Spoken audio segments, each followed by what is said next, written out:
예, 오늘은 1월 21일 목요일입니다. 본문은 누가복음 7장 36절에서 50절의 말씀, 누가복음 7장 36절에서 50절의 말씀이 되겠습니다. 한 바리새인이 예수께 자기와 함께 잡수시기를 청하니 이에 바리새인의 집에 들어가 앉으셨을 때에 그 동네에 죄를 지은 한 여자가 있어 예수께서 바리새인의 집에 앉아 계심을 알고 향유 담은 옥합을 가지고 와서 예수의 뒤로 그 발 곁에 서서 울며 눈물로 그 발을 적시고 자기 머리털로 닦고 그 발에 입맞추고 향유를 부으니 예수를 청한 바리새인이 그것을 보고 마음에 이르되 이 사람이 만일 선지자라면 자기를 만지는 이 여자가 누구며 어떠한 자 곧 죄인인 줄 알았으리라 하거늘 예수께서 대답하여 이르시되 시몬아 내가 내게 이를 말이 있다 하시니 그가 이르되 선생님 말씀하소서. 이르시되 빚 주는 사람에게 빚진 자가 둘이 있어 하나는 500데나리온을 졌고 하나는 50데나리온을 졌는데 갚을 것이 없으므로 둘 다 탕감하여 주었으니 둘 중에 누가 그를 더 사랑하겠느냐. 시몬이 대답하여 이르되 내 생각에는 많이 탕감함을 받은 자니이다. 이르시되 내 판단이 옳다 하시고 그 여자를 돌아보시며 시몬에게 이르시되 이 여자를 보느냐. 내가 내 집에 들어올 때 너는 내게 발 씻을 물도 주지 아니하였으되 이 여자는 눈물로 내 발을 적시고 그 머리털로 닦았으며 너는 내게 입맞추지 아니하였으되 그는 내가 들어올 때로부터 내 발에 입맞추기를 그치지 아니하였으며 너는 내 머리에 감람유도 붓지 아니하였으되 그는 향유를 내 발에 부었느니라. 이러므로 내가 내게 말하노니 그의 많은 죄가 사하여졌도다. 이는 그의 사랑함이 많음이라. 사함을 받은 일이 적은 자는 적게 사랑하느니라. 이에 여자에게 이르시되 내 죄사함을 받았느니라 하시니 함께 앉아있는 자들이 속으로 말하되 이가 누구이기에 죄도 사하는가 하더라. 예수께서 여자에게 이르시되 내 믿음이 너를 구원하였으니 평안히 가라 하시니라. 아멘. 네, 오늘 본문에서 보니까 먼저 바리새인이 등장하죠. 이 바리새인이 이름은 시몬이라고 합니다. 근데 그가 예수님께 식사 초대를 한 것이죠. 왜 식사 초대를 했을까요? 당시 바리새인들은 예수님을 참으로 경계하고 있었던 상황이고 아마 또 다른 바리새인들의 눈초리도 있을 텐데 이런 공개적인 식사 초대를 했다. 여기에는 뭐 여러 가지 생각을 할 수 있겠지만 이 본문을 좀 살펴보면 이 바리새인이 예수님하고 이렇게 순수하게 식사를 하기 위한 자리는 아니지 않았을까 뭐 이런 생각을 해보게 됩니다. 일단 예수님이 오실 때 거리를 둔다는 거죠. 기본적으로 손님이 오면 기본적으로 해야 되는 뭐 이렇게 발 씻을 물과 또 이렇게 감람유 같은 걸로 이렇게 붓고 하는 어떤 아주 기본적인 어떤 이 대우, 뭐 대접이라고 해야 되나요? 이런 것들이 전혀 없었던 거죠. 그러니까 철저하게 거리두기를 하고 있는 거죠. 예, 그래서 사람들이 보는 앞에서 예수님을 이렇게 초대해 놓고 이렇게 어쩌면 좀 민망한 예수님을 초대해 놓고 참 초라하게 만드는 그런 모습이 아닌가 생각이 듭니다. 갑자기 이제 드는 마음은 우리도 예수님을 이렇게 모시고 또 그분을 섬기며 예수님을 따라간다고는 말은 하는데 공개적으로 그분을 너무나 초라하게 만드는 그런 성도, 그런 교회가 얼마나 많은가 이런 생각합니다. 하나님을 믿는다고 말하지만 그렇게 그래서 식사 자리까지 초대했지만 교제한다고 그러나 전혀 그분으로 모시지 않는 하나님을 하나님으로서 이렇게 대우하지 못하는 너무나 초라하게 만드는 너무나 인색한 이런 모습 그것이 오늘 우리 안에 내 안에 있지는 않는가 돌아보게 됩니다. 하나님을 주님을 너무나 초라하게 대하는 이 바리새인 모습을 참 보는데 그와는 대조적인 한 여자의 모습을 이제 보게 됩니다. 근데 이제 이 여자는 어떤 여자냐 봤을 때 그 동네에 죄를 지은 참 이게 이 표현이요. 동네에 죄를 지은입니다. 그러니까 이걸 같이 붙여 썼다는 것은 이제 동네 사람들이 다 아는 죄인이라는 것이죠. 동네 사람들이 다 아는 그 동네에 모르는 사람이 없는 죄인이다. 뭐 이제 혹자들은 그 동네 유명한 매춘부가 아니겠는가 이렇게 이제 여러 주석들이 나와 있는데요. 뭐 정확하게 그 부분을 이제 짚지는 않았으니까. 그러나 참 비참하죠. 동네 모두가 아는 죄인이에요. 이 여자가, 이 비참한 여자가 뭐 모두가 죄인으로 인정하고 아마 심지어 본인 스스로도 죄인임을 깊이 자각하고 있었을 것입니다. 이 여자가 바리새인 집에 앉아 계심을 알고 그 향유 담은 옥합을 가지고 온 것이죠. 그야말로 이렇게 초대받지 않은 불청객이죠. 갑자기 난입한 겁니다. 그 식사 자리에. 바리새인이 절대 초대할 여자가 아니죠. 부정한 여인을 어찌 초대합니까? 이 여자가 초대하지도 않았지만 그 예수 앞에 나아간 겁니다. 분명히 다른 사람들도 분명히 있었고 또 이 공개적인 자리이기에 아마 분명히 다른 사람의 눈초리도 있었을 것이죠. 다 아는 죄인이기 때문에 저 여자가 왜 나타났어? 아마 이랬을 겁니다. 뭐지 아마 수근수근 했을 것이죠. 그런데 이 여자는 아랑곳하지 않고 초대받지 않은 그 자리에 수많은 눈초리가 있음에도 불구하고 그 자리에 계신 주님 앞으로 나아가 참 이 향유라고 하는 거는 이 고가잖아요. 그 향유 옥합을 가지고 와서 예수님 앞에 곁에 서서 웁니다. 왜 울었을까요?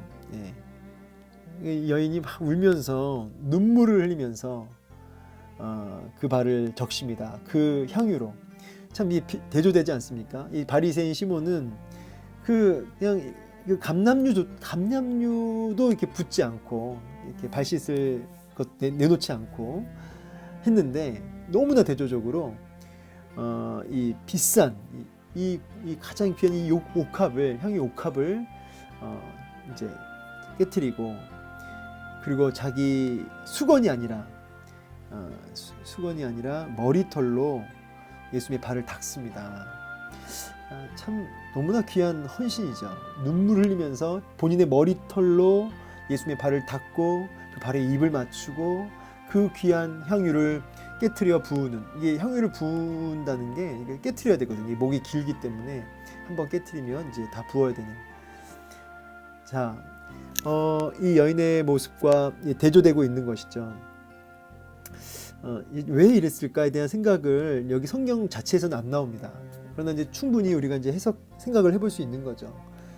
이 누가 봐도 죄인이 여인은 예수님에 대한 분명한 인식이 있었던 거죠.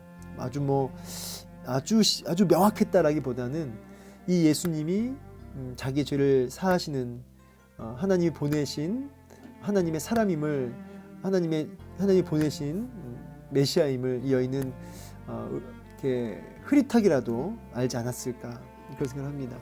그래서 상한 심령으로 이 죄인된 이 여인이 그렇게 참회의 눈물을 흘리며 그렇게 상한 심령으로 그 주님을 이렇게 온전히 대접하는, 하나님으로서의 대접하는 그런 모습을 보게 됩니다. 겸손과 참회와 그런 헌신, 이런 것들이 보이죠. 상한 심령, 이런 것들이 여인의 모습 속에 보입니다. 죄인이기 때문에 그렇죠. 본인이 죄인이라고 하는 깊은 절망, 소망 없음, 그리고 지금 내 앞에 계신 분이 하나님이 보내신 하나님의 사람, 또 메시아, 나의 구원주, 내 죄를 사하실 수 있는 분, 이것이 명확해질 때 나타나는 모습이 아닌가 생각되어집니다. 반대로 죄 용서 받을 것이 없다라고 생각하는 바리새인은 그 주님 앞에 울 필요도 없죠. 참의 눈물이 뭐가 필요합니까? 적당한 거리를 두면서 재는 거죠. 나에게 유익이 되는, 나에게 이익이 되는 어떤 부분들을 취하면서 말이죠. 바리새인이 속으로 생각합니다. 완전 이 예수님이 지금 진짜 하나님 보내신 선지자가 맞다면 이 여자가 누군지 알았을 텐데, 죄인인지를 알았을 텐데, 그래서 못 만지게 했을 텐데 하면서 속으로 예수님에 대해서 더 이렇게 부정적인 생각을 하죠. 그때 주님이 콕 집어서 얘기하죠. 재밌는 건 이제 이름을 부르시죠. 시몬아, 바리새인이라고 안 하고 그냥 시몬아 이렇게 얘기하시죠. 저는 여기서도 이 바리새인 시몬을 향한 주님의 어떤 사랑을 사실 느끼거든요. 주님은 가난한 자나 죄인을 위해서 이제 분명히 찾아오시고 그들에게 신방하시지만요, 이렇게 종교 지도자들의 초청에도 얼마든지 가시죠. 주님은 이제 차별치 않으셨습니다. 그리고 이렇게 시몬아 부르시면서도 이 식사 자리에 응하신 것 자체가 주님의 어떤 사랑과 그에게 기회를 주심이 아닌가, 이렇게 우리가 묵상할 수 있겠죠. 내게 이를 말이 있다. 저는 굉장히 이렇게 이 다정다감한 주님의 모습이 느껴지거든요. 그러니까 주님은 분명히 시몬을, 이 바리새인을 지금 정말 사랑하는 마음으로 그를 가르치기를 원하셨던 것으로 보여집니다. 그러면서 이제 비유를 드는 거죠. 빚 주는 사람에게 빚진 자 둘이 있는데, 그러니까 빚을 한 사람은 500데나리온 줬고 한 사람은 50데나리온 줬는데 둘 다 갚을 돈이 없다는 거죠. 근데 다 그것을 긍휼히 여겨서 다 탕감해 주면 누가 더 사랑을, 그 주인을 사랑하겠냐라고 했을 때 너무나 쉬운 질문이죠. 시몬이 이렇게 얘기하죠. 내 생각에는 많이 탕감받은 자니이다. 당연하죠. 그러면서 내 판단이 옳다 하시면서 주님이 여자를 딱 돌아보시는 거예요. 여인을 딱 돌아보시면서 시몬에게 뭐라고 말씀하시죠? 이 여자를 보느냐. 주님이 여인을 주목하시는 모습. 제가 이제 무슨 생각을 하냐면, 여인이 다른 사람 눈초리가 왜 안 따가웠겠습니까? 그리고 참 용기가 필요했겠죠. 자기도 죄인으로 다 인정하고 낙인 찍힌 사람인데, 그런데 그 주님만 보인 거예요. 주님만. 다른 건 하나도 안 보이고 주님만 보인 거죠. 나 같은 죄인을 위해서 오신 저분만이 나를 살릴 수 있고, 저분만이 나에게 유일한 소망이고 대안이다. 그분을 향한, 주님을 향한 그 은혜 앞에 감격하며 그 주님을 향한 뜨거운 사랑 하나로 그렇게 막 울면서 그 발을 닦으면서 입 맞추지 않습니까? 아무것도 안 보였다는 뜻입니다. 아무것도 안 보이고, 뭐 눈초리도 뭐 따가운 눈초리도 안 보이고, 아무 계산도 없습니다. 그저 그 주님을 향한 그 사랑 하나로 그렇게 그 자리를 뚫고 들어와서 예수님 앞에 무릎 꿇고 헌신하는 모습을 보게 된 거죠. 주님만 보인 거죠. 근데 여자를 이렇게 돌아보시는 주님의 모습, 다 아신 거죠. 우리 주님도 여자를 돌아보시며, 제가 이제 언젠가 우리 얘기했지만 주님의 돌아보시는 게 은혜다, 제가 말씀드린 적이 있습니다.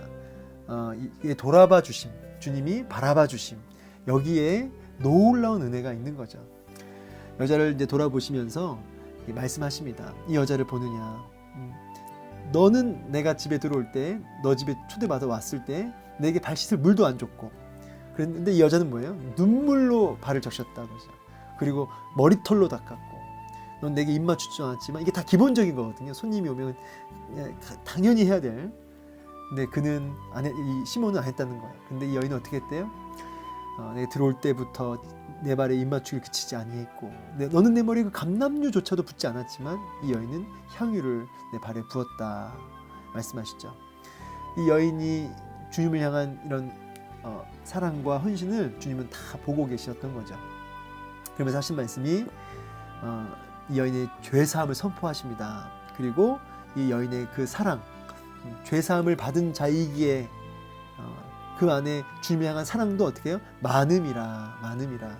여러분 성경 말씀 어디 생각나세요? 죄가 더한 곳에 은혜가 더했더라. 여러분 죄를 더 많이 지었기 때문에 더 많은 은혜를 받았다, 그 뜻이 아니죠. 내가 얼마나 더 큰 죄인인지를, 깊이 자각한 자일수록 더 많은 은혜와 사랑을 경험하게 되는 거죠. 그래서 저는 여러분 사도 바울 얼마나 대단한 사람입니까? 근데 그가 뭐라고 고백하죠? 나는 죄인 중에 괴순이라. 자기는 죄인 중에 괴수래요. 만삭되어 나지 못한 자와 같대요. 그러니까 여러분 그가 죄인 중에 괴수면 우리는 어떻게 됩니까?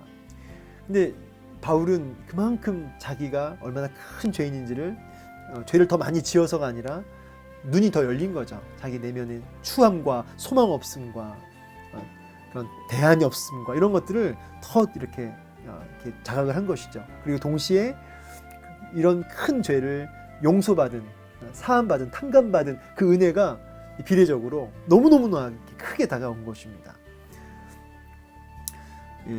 여러분 십자가의 그 사랑, 그 은혜를 여러분 얼마나 그게 크다고 생각하십니까? 아마 그 사랑을 우리가 다 알면 일상생활이 안 될 거예요.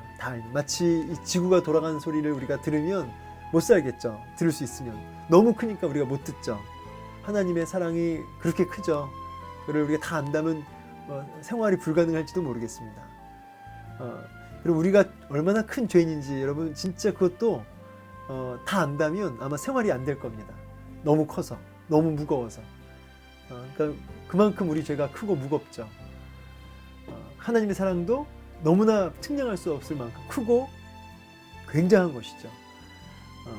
그러니까 여러분이 십자가를 바라보면 바라볼수록, 예수 그리스도를 바라보면 바라볼수록 내가 얼마나 큰 죄인인지를 다 알 수는 없지만 깨닫게 되고 보게 되는 것이고, 그리고 또 내가 받은 사랑이 얼마나 큰 것인지를 깨닫고 느껴지게 되는 것이죠.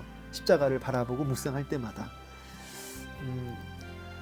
자, 그래서 이 여인이 본인이 깊은 죄인임을 자각하고 있었기 때문에, 큰 죄임을 자각하고 있었기 때문에 그 죄사함의 은혜가 너무 컸고, 울며 불며 그렇게 헌신하며 주님을 향한 뜨거운 사랑이 그 안에 불듯 일어났던 것이죠.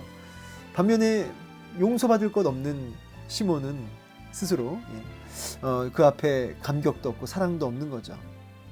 이 여인의 죄사함을 선포한 것을 보고 또 사람들이 속으로 수근수근 됩니다. 그러나 주님은 아랑곳하지 않고 구원을 선포하십니다. 그리고 샬롬, 평안히 가라 이렇게 선포하시죠. 여러분, 오늘도 이 주님의 이 샬롬이 여러분 가운데, 여러분 가정 가운데, 여러분의 자녀들 가운데 임하기를 소망합니다. 축복합니다. 여러분, 이 구원하였으니 평안히 가라. 우리가 구원 받았잖아요. 여기서 멈추면 안 되고요. 이 평안으로 나아가야 됩니다. 샬롬, 하나님과의 관계 속에서, 예수 그리스도의 관계 속에서 주님과의 깊은 교제와 뜨거운 사랑 속에 주어지는 진짜 평안, 샬롬을 우리가 사모하고 그것을 누리며 살아야겠죠. 오늘 말씀 마치겠습니다. 오늘 말씀 속에서 특별히 이 37절과 38절에 이 여인의 그 동네에 죄를 지은 한 여자, 이 여자가 누구냐? 바로 나라는 거죠. 여러분, 이 여자의 이 심령에 뭐가 있을까요? 상한 심령이 있죠. broken heart, 다 깨진 심령, 소망 없음. 그리고 뭐만 보인다고요? 누구만 보인다고요? 제가 여기 시작할 때 써 있는데 주님만 보이는 여인. 자기의 죄를 이렇게 다 탕감하신 그 주님만 보이는 거죠. 그래서 울며 눈물로 이 발을 적셨던 이 여인의 그 이상한 심령과 그 주님 향한 그 애틋한 그 마음, 오늘 그 마음이 우리 안에 회복되어야 될 줄로 믿습니다. 그때 어떻게 돼요? 우리 구원에서 멈추는 것이 아니라 샬롬을 우리가 누릴 수 있게 되는 것입니다. 오늘도 이렇게 주님을 향한 뜨거운 사랑으로 죄사함의 감격을 가지고 주님이 주시는 이 샬롬을 누리며 사시는, 더 주님 열렬히 사랑할 수 있는 저 여러분 되기를 주의 이름으로 축원합니다. 감사합니다.